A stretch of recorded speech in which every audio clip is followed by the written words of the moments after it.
করোনার এই ক্ষণে আমার এই ক্ষুদ্র প্রচেষ্টা শিক্ষার্থীদের কিছুটা হলেও তাদের লেখাপড়া গতিশীল করবে।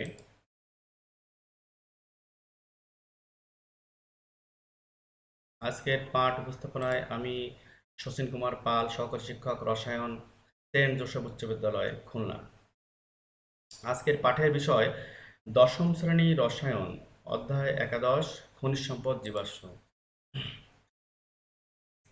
আজকের পাঠে শিক্ষার্থীরা জানতে পারবে জীবাশ্ম জ্বালানির ধারণা ব্যাখ্যা করতে পারবে, পেট্রোলিয়ামকে জৈব যৌগের মিশ্রণ হিসেবে ব্যাখ্যা করতে পারবে, পেট্রোলিয়ামের ব্যবহার সম্পর্কে ধারণা পাবে, হাইড্রোকার্বনের ধরন ও শ্রেণীবিভাগ সম্পর্কে ব্যাখ্যা করতে পারবে।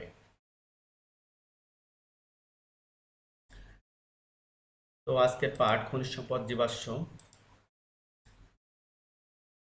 রসায়নের শ্রেণীবিভাগ। রসায়নকে প্রধানত তিনটা শ্রেণীতে ভাগ করা যায়: ভৌত রসায়ন, জৈব রসায়ন, অজৈব রসায়ন। জৈব রসায়ন রসায়ন বিজ্ঞানের যে শাখায় হাইড্রোকার্বন ও হাইড্রোকার্বনের জাতক নিয়ে আলোচনা পর্যালোচনা করা হয় তাকে জৈব রসায়ন বলে। রসায়ন জৈব রসায়ন মূলত কার্বনের রসায়ন। জৈব যৌগ কি? হাইড্রোকার্বনের জাতক সমূহকে জৈব যৌগ বলা হয়। জৈব যৌগ যেহেতু কার্বনের যৌগ, তাই আমরা বলতে পারি কার্বন ও কার্বনের জাতক সমূহকে জৈব যৌগ বলে। জৈব যৌগ হতে হলে তাতে কার্বন ও হাইড্রোজেন মূল অবশ্যই থাকতে হবে এবং কার্বন হাইড্রোজেনের বন্ধন থাকতে হবে। তাহলে জৈব যৌগ হতে হলে কার্বন ও হাইড্রোজেন মৌলের সাথে অক্সিজেন, সালফার, নাইট্রোজেন, ক্লোরিন ইত্যাদি মৌলও থাকতে পারবে। তো আমরা একটু দেখে আসি যে জৈব যৌগের ইতিহাসটা কি। যে 1808 খ্রিস্টাব্দে সুইডিশ বিজ্ঞানী বার্জালিয়াস বলেছিলেন যে উদ্ভিদ ও প্রাণী অর্থাৎ সজীব পদার্থ থেকে প্রাপ্ত যৌগসমূহ জৈব যৌগ এবং খনিজ ও নির্জীব পদার্থ থেকে প্রাপ্ত যৌগসমূহকে অজৈব যৌগ বলে। 1815 খ্রিস্টাব্দের বিজ্ঞানী বার্জালিয়াস প্রস্তাব করেন জৈব যৌগসমূহ কেবল সজীব উদ্ভিদ ও প্রাণীদেহের এক রহস্যময় প্রাণশক্তির প্রভাবে উৎপন্ন হয়ে থাকে। এজন্য আমরা বলি বার্জেলিয়াসের প্রাণশক্তি মতবাদ। জৈব যৌগকে গবেষণাগারে বা ল্যাবরেটরিতে তৈরি করা সম্ভব নয়। এটা উদ্ভিদ ও প্রাণীদেহের নির্যাস থেকে এক রহস্যময় শক্তির প্রভাবে তৈরি হয়। একে বার্জেলিয়াসের প্রাণশক্তি মতবাদ বলা হয়।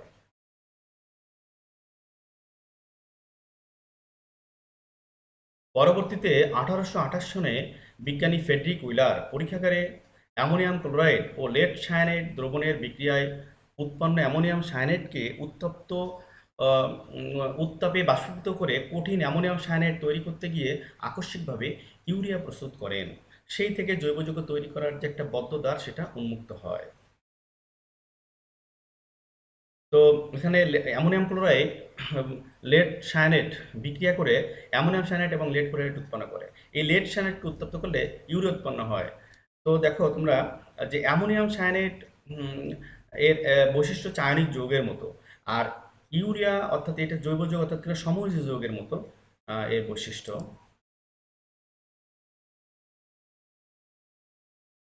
তো আমরা দেখে আসি যে জৈব যৌগের প্রাচুর্যতার কারণ কি। আহ, সাধারণত যে জৈব যৌগে কার্বন ও হাইড্রোজেন মৌল, আহ, তার সাথে আর কিছু মৌল অক্সিজেন, নাইট্রোজেন, তোমার সালফার, ক্লোরিন ইত্যাদি, ফসফরাস ইত্যাদি মৌল থাকবে।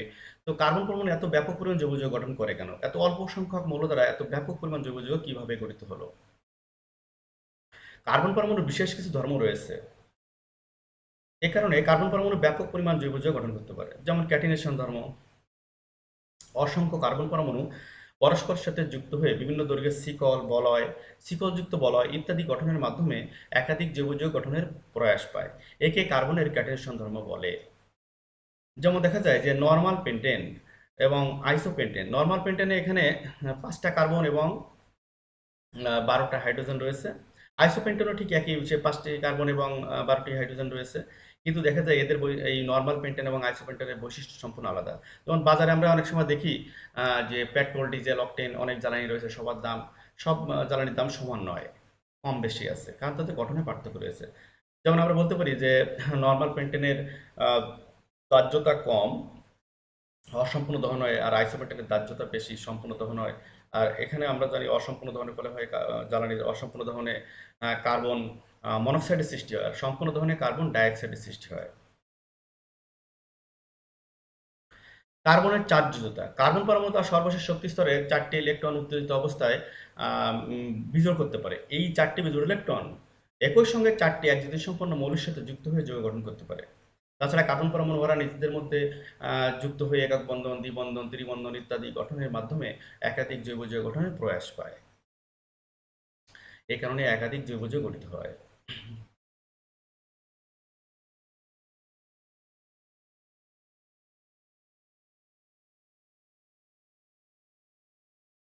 এরপর সমানতা।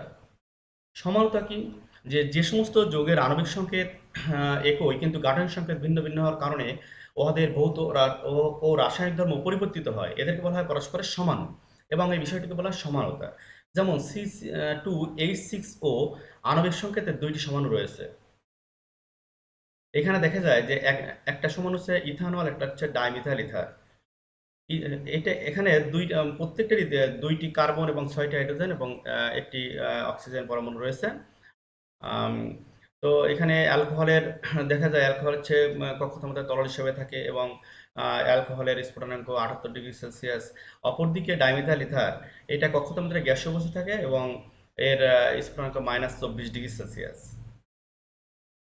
তাছাড়া কার্বনের আরও একটা ধর্ম রয়েছে পলিমারকরণ, বিক্রিয়ায় অংশগ্রহণ করে, যে অসংখ্য কার্বন পরমাণু পরস্পরের সাথে যুক্ত হয়ে উচ্চ তাপ ও চাপ এবং প্রভাবকের উপস্থিতিতে পরস্পরের সাথে সংযোজিত হয়ে বৃহৎ পলিমাণু গঠন করে। একে বলা হয় পলিমারকরণ বিক্রিয়া। আর পলিমারকরণ বিক্রিয়ার মাধ্যমে নতুন নতুন জৈব যৌগ গঠিত হয়।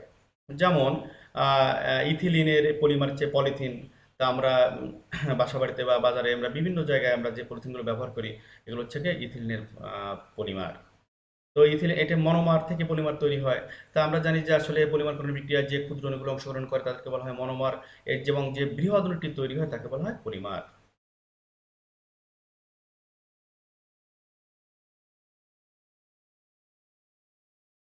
তো এই সমস্ত কারণে আহ, ব্যাপক পরিমাণ জৈব যৌগ গঠিত হয়। এখন আমরা দেখি যে জৈব যৌগের আসলে গুরুত্বটা কি।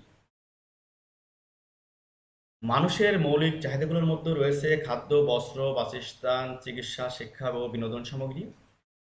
পর্যবেক্ষণ করে দেখা যায় যে সব কিছুতেই রয়েছে জৈব যৌগের একটা অবাধ বিচরণ।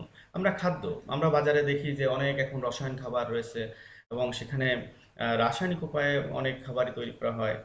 বস্ত্র যেমন সুতা, তারপরে যে আমাদের শার্ট প্যান্ট পোশাক আশাকের যে সুতা, তারপরে বস্ত্র রঞ্জনে রঞ্জন শিল্পে এগুলোতে রসায়ন রয়েছে। বাসস্থানের যে এই আসবাবপত্রের মধ্যে চেয়ার, তারপরে ডাইনিং টেবিল, বিভিন্ন প্লাস্টিক সামগ্রী যেগুলো, এগুলো তো সবই তো রসায়নেরই অবদান আমরা বলতে পারি। আর চিকিৎসা বিজ্ঞানের কথা তো বলাই লাগে না, চিকিৎসা বিজ্ঞানে সবকিছু তো ওই রসায়নে রয়েছে। শিক্ষাক্ষেত্রে কাগজ, কলম, কালি, এগুলো তো রসায়ন রয়েছে। যেমন এই যে আমার হাতে যে কলমটা হ্যাঁ দেখতে পাচ্ছ, এই কলমটা একটা হচ্ছে প্লাস্টিক, হ্যাঁ এটা হচ্ছে ইথিলিনের একটা পলিমার। তো আরও আমরা বাসা বাড়িতে অনেক প্লাস্টিক সামগ্রী ব্যবহার করি, হ্যাঁ এগুলো হচ্ছে পলিমার। শিক্ষাক্ষেত্রে তো অনেক পলিমার বস্তু ব্যবহার করা হয়। তো বিনোদন সামগ্রীতে রয়েছে রসায়ন। এক কথায় বলা যায় যে বাসাবাড়িতে আসলে জৈব যৌগ তথা রসায়নের মাধ্যমে তৈরি অনেক বস্তু রয়েছে।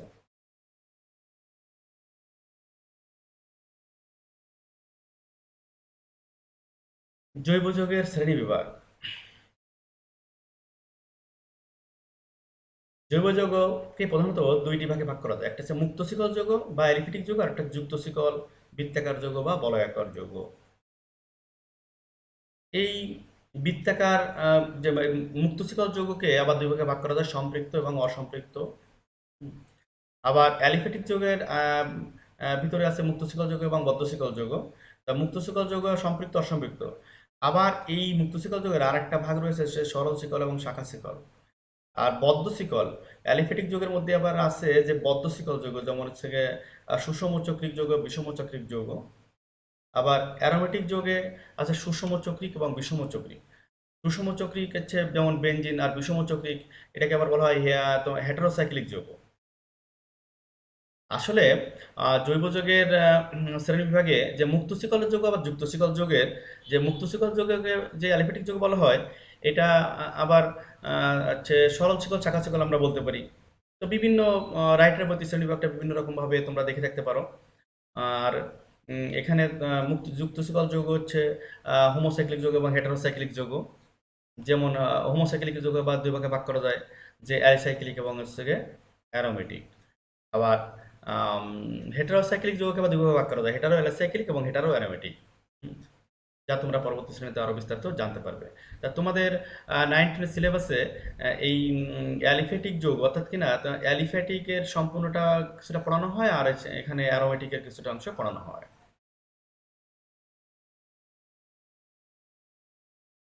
তো আমরা এই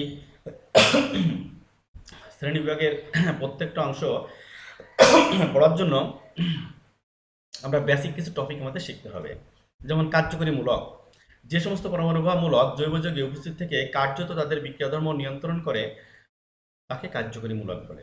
যেমন অ্যালকেন কার্বন কার্বন একক বন্ধন, অ্যালকিন কার্বন কার্বন দ্বিবন্ধন, অ্যালকাইন কার্বন কার্বন ত্রিবন্ধন, অ্যালকোহল হাইড্রোক্সিল মূলক, ফ্যাটি অ্যাসিড কার্বক্সিল মূলক, এস্টার এস্টার মূলক, অ্যালডিহাইড অ্যালডিহাইড মূলক, বন্ড সিএইচও, কিটোন কিটোমূলক, bond CO bond, ether ether মূলক, বন্ড ও বন্ড, অ্যামিন অ্যামিনোমূলক, বন্ড NH2 ইত্যাদি।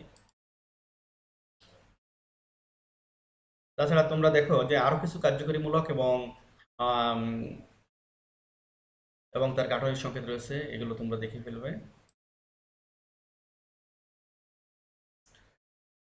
এরপরে আসো সমগোত্রীয় শ্রেণী। সমগোত্রীয় শ্রেণী কি? যে এই যে আমরা শ্রেণী বিভাগ দেখে আসলাম, এই শ্রেণী বিভাগের প্রত্যেকটা, যেমন হচ্ছে গিয়ে যে আমরা দেখছি অ্যালকেন অ্যালকিন, এগুলো যে সমগোত্রীয় শ্রেণী। তো এর সংজ্ঞাটা কি আসলে? যে একই কার্যকরীমূলক এবং একই ধর্মবিশিষ্ট জৈব যৌগ সমূহকে একত্রে সমগোত্রীয় শ্রেণী বলে। সমগোত্রীয় শ্রেণীর কিছু সাধারণ বৈশিষ্ট্য রয়েছে। যেমন প্রত্যেক সমগোত্রীয় শ্রেণীর একটি সাধারণ সংকেত থাকবে। যেমন alkane CnH2n+2, alkyne CnH2n, অ্যালকাইন CnH2n-2, alcohol CnH2n+1 OH, aldehyde CnH2n+1 CHO, carboxylic acid CnH2n+1 COOH। এভাবে প্রত্যেকটা সমগোত্রীয় শ্রেণীর সাধারণ সংকেত থাকবে। এখন n এর মান এভাবে 1 2 3 এভাবে হবে, আর তো এক একটা করে যৌগ তৈরি হবে। যেমন অ্যালকেনের ক্ষেত্রে methane ethane propane butane pentane hexane, এভাবে অ্যালকেনের ক্ষেত্রে ইথিন প্রোপিন বিউটিন পেন্টিন ইত্যাদি। প্রত্যেক সমগোত্রীয় শ্রেণীর পরপর দুটি সদস্যের মধ্যে একটি মিথিলিন মূলকের পার্থক্য থাকবে। মিথিলিন মূলকের সংখ্যা যেটা বন্ড CH2 বন্ড। তো এই যে মিথেন ইথেন প্রোপেন, আমরা অ্যালকেনের শ্রেণীর ক্ষেত্রে বলতে পারি যে methane ethane propane butane pentane, প্রত্যেকটা ক্ষেত্রে দেখা যায় যে একটা সদস্যের সাথে আরেকটা সদস্যের মধ্যে পার্থক্য হচ্ছে CH2 মূলকের, অর্থাৎ মিথিলিন মূলকের।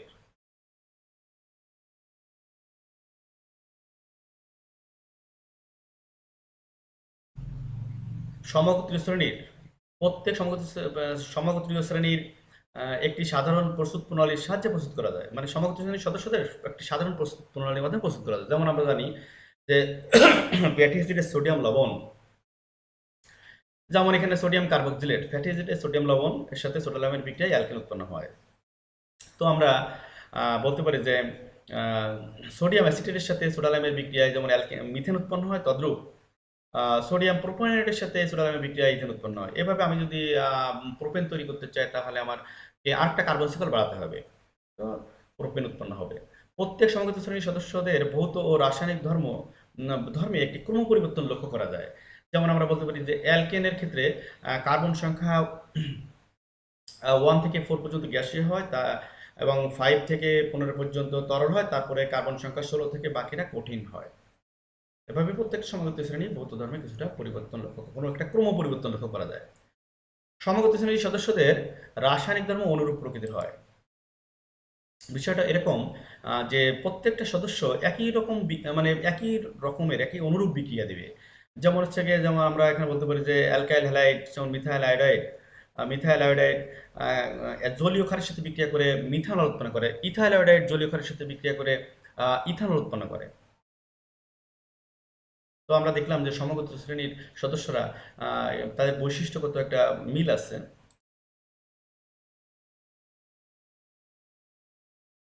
এরপর আমরা দেখে আসি হাইড্রোকার্বন কি। হাইড্রোকার্বন হচ্ছে যে শুধুমাত্র কার্বন ও হাইড্রোজেন দ্বারা গঠিত জৈব যৌগ সমূহকে হাইড্রোকার্বন বলে। হাইড্রোকার্বন প্রধানত হচ্ছে গিয়ে দুই প্রকার, যেমন হচ্ছে মুক্ত শিকল হাইড্রোকার্বন আছে, আবার যুক্ত শিকল হাইড্রোকার্বন আছে। এই মুক্ত শিকল আবার হচ্ছে গিয়ে কি আছে, যে সম্পৃক্ত অসম্পৃক্ত। তার ভিতরে আবার সম্পৃক্ত হচ্ছে অ্যালকেন, আর অসম্পৃক্ত হচ্ছে গিয়ে অ্যালকিন এবং অ্যালকাইন। আর ওদিকে আবার যুক্ত শিকল যে হাইড্রোকার্বন বা বৃত্তাকার যে হাইড্রোকার্বন, সেখানে অ্যালিসাইক্লিক হাইড্রোকার্বন আছে, অ্যারোমেটিক হাইড্রোকার্বন আছে। তো এখানে আমি শুধু তোমাদের সাথে আলোচনা করব যে মুক্ত শিকল হাইড্রোকার্বন। তো মুক্ত শিকল হাইড্রোকার্বন যেমন অ্যালকেন, যে সমস্ত অ্যালিফেটিক হাইড্রোকার্বনে কার্বন কার্বন একক বন্ধন বিদ্যমান তাদেরকে অ্যালকেন বলে। এর কার্যকরীমূলক কার্বন কার্বন একক বন্ধন। সাধারণ সংকেত অ্যালকেনের CnH2n+2, এখানে n এর মান 1 2 3 ইত্যাদি। যেমন n এর মান হলে মিথেন, n এর মান 2 হলে ইথেন, n এর মান 3 হলে প্রোপেন ইত্যাদি। এভাবে butane, pentane, hexane, heptane, octane, nonane, decane, undecane, dodecane, tridecane, tetradecane, pentadecane, hexadecane, heptadecane, octadecane, nonadecane, icosane. এভাবে কার্বন সংখ্যা বৃদ্ধিতে এক একটা যৌগ হবে। অ্যালকিন, যে সমস্ত অ্যালিফেটিক হাইড্রোকার্বনে কার্বন কার্বন দ্বিবন্ধন বিদ্যমান তাদেরকে অ্যালকিন বলে। এর কার্যকরীমূলক হচ্ছে কার্বন কার্বন দ্বিবন্ধন। যেমন সি আর সাধারণ সংকেত CnH2n, এখানে কিন্তু n এর মান হচ্ছে 2 থেকে শুরু হবে, 2 থেকে। কারণ হচ্ছে গিয়ে এখানে তো সংজ্ঞায় দেখো, তোমরা দেখতে পাচ্ছ যে কার্বন কার্বন দ্বিবন্ধন, তাহলে n এর মান হচ্ছে 2 থেকে শুরু হবে, 2 3 4 5 এভাবে। n এর মান যখন হচ্ছে 2 হবে তখন হচ্ছে এই প্রথম সদস্য ইথিন। এভাবে ইথিন, n এর মান যখন 3 তখন হচ্ছে প্রোপিন, n এর মান 4 হলে হচ্ছে বিউটিন। এভাবে ethene, propene, butene, pentene, hexene, heptene, octene, nonene, decene এভাবে আসবে। অ্যালকাইন, যে সমস্ত অ্যালিফেটিক হাইড্রোকার্বনের কার্বন কার্বন ত্রিবন্ধন বিদ্যমান তাদেরকে অ্যালকাইন বলে। এর কার্যকরীমূলক কার্বন কার্বন ত্রিবন্ধন। কার্বন মানে bond, C triple bond, C একক বন্ড। সাধারণ সংকেত CnH2n-2, এখানেও n এর মান 2 থেকে শুরু হবে। কারণ কি, যে কার্বন কার্বন ত্রিবন্ধন হতে গেলে দুইটা কার্বন তো লাগবেই। তো এখানে সেই n এর মান 2 বসালে প্রথম সদস্য ইথাইন, প্রোপাইন, বিউটাইন, পেন্টাইন এভাবে আর কি চলতে থাকবে। তাহলে n এর মান 2 বসালে যেমন ইথাইন, 3 বসালে প্রোপাইন, তারপরে n এর মান 4 বসালে বিউটাইন। তো এখানে তোমরা লক্ষ্য করো যে ক্ষেত্রে অ্যালকেনের ক্ষেত্রে উচ্চারণটা কেমন ছিল, যে ane ane ane ane, methane, ethane, propane. অ্যালকেনের ক্ষেত্রে উচ্চারণ ছিল ene ene, ethene, propene, butene এভাবে। তাহলে ইন ইন ইন। এখানে অ্যালকাইনের ক্ষেত্রে উচ্চারণটা আইন আইন আইন, যেমন ইথাইন, প্রোপাইন, বিউটাইন ইত্যাদি। হুম, এভাবে। তবে একটা কথা বলে রাখি, যেমন এখান থেকে আবার দেখো, এই যে যেমন বিউটিন ক্ষেত্রে এখানে সমান হওয়া শুরু হবে, তদ্রূপ এখানেও এখানে বিউটাইনের ক্ষেত্রেও সমানও হবে।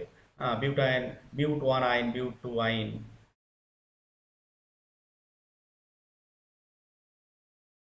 অ্যালকাইল মূলক,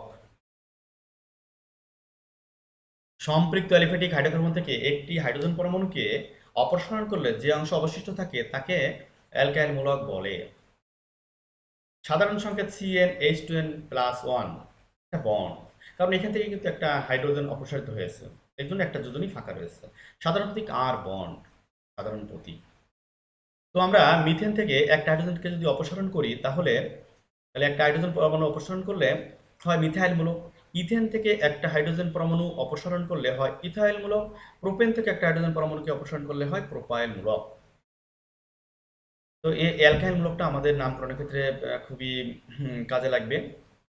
আমরা নামকরণ দেখানোর সময় আমরা এটা আসলে খুবই কাজে লাগবে।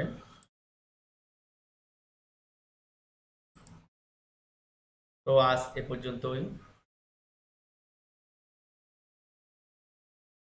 সবাইকে ধন্যবাদ।